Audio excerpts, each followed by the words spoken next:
सीतारामचंद्राभ्यां नमः। श्रीमद् वाल्मीकि रामायण अरण्य कांड 17वां सर्ग। श्री राम के आश्रम में शूर्पनखा का आना, उनका परिचय जानना और अपना परिचय देकर उनसे अपने को भार्या के रूप में ग्रहण करने के लिए अनुरोध करना।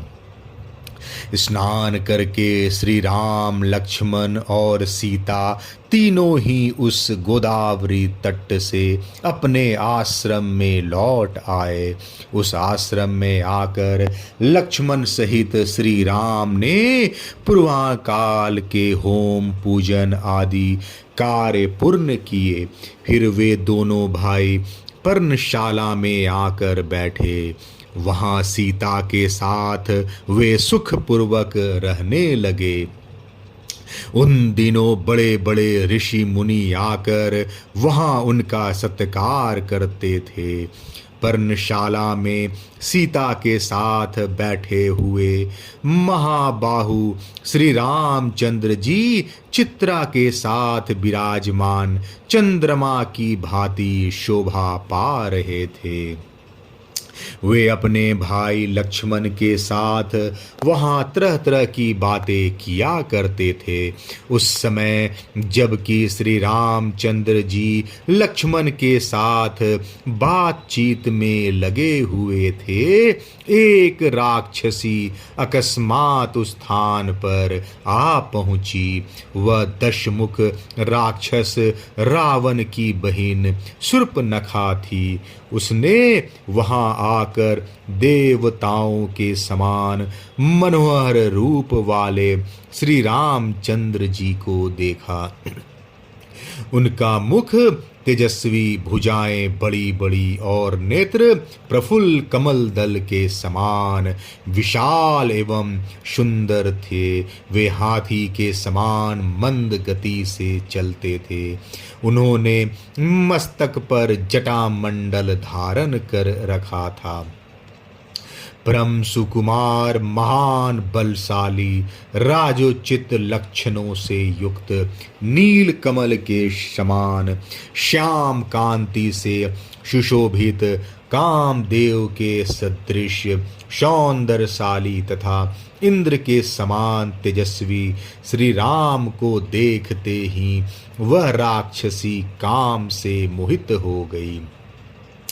श्री राम का मुख सुंदर था और शूर्पनखा का मुख बहुत ही भद्दा एवं कुरूप था। उनका मध्य भाग कटी प्रदेश और उदर क्षीण था, परंतु शूर्पनखा बेडौल लंबे पेट वाली थी। श्री राम की आंखें बड़ी बड़ी होने के कारण मनोहर थी, परंतु उस राक्षसी के नेत्र कुरूप और डरावने थे। श्री रघुनाथ जी के केश चिकने और सुंदर थे, परंतु उस निशाचरी के सिर के बाल तांबे जैसे लाल थे। श्री राम का रूप बड़ा प्यारा लगता था, किंतु शूर्पनखा का रूप विवत्स और विकराल था। श्री राघवेंद्र मधुर स्वर में बोलते थे, किंतु वह राक्षसी भैरवानाद करने वाली थी। ये देखने में सौम्य और नित्य नूतन तरुण थे, किंतु वह निशाचरी क्रूर और हजारों वर्षों की बुढ़िया थी। ये सरलता से बात करने वाले और उदार थे, किंतु उसकी बातों में कुटिलता भरी रहती थी। ये न्यायोचित सदाचार का पालन करने वाले थे और वह अत्यंत दुराचारणी थी। श्री राम देखने में प्यारे लगते थे और शूर्पनखा को देखते ही घृणा पैदा होती थी। तो वह राक्षसी काम भाव से आविष्ट हो मनोहर रूप बनाकर श्री राम के पास आई और बोली, तपस्वी के वेश में मस्तक पर जटा धारण किए साथ में स्त्री को लिए और हाथ में धनुष्य बाण ग्रहण किए। इस राक्षसों के देश में तुम कैसे चले आए? यहाँ तुम्हारे आगमन का क्या प्रयोजन है? यह सब मुझे ठीक ठीक बताओ। राक्षसी शूर्पणखा के इस प्रकार पूछने पर शत्रुओं को संताप देने वाले श्री रामचंद्र जी ने अपने सरल स्वभाव के कारण सब कुछ बताना आरंभ किया। देवी, दशरथ नाम से प्रसिद्ध चक्रवर्ती राजा हो गए हैं, जो देवताओं के समान पराक्रमी थे। मैं उन्हीं का ज्येष्ठ पुत्र हूँ और लोगों में राम नाम से विख्यात हूँ। यह मेरे छोटे भाई लक्ष्मण है, जो सदा मेरी आज्ञा के अधीन रहते हैं, और ये मेरी पत्नी है, जो विदेह राज जनक की पुत्री और सीता नाम से प्रसिद्ध है। अपने पिता महाराज दशरथ और माता कैकेयी की आज्ञा से प्रेरित होकर मैं धर्म पालन की इच्छा रखकर धर्म रक्षा के ही उद्देश्य से इस वन में निवास करने के लिए यहाँ आया हूँ।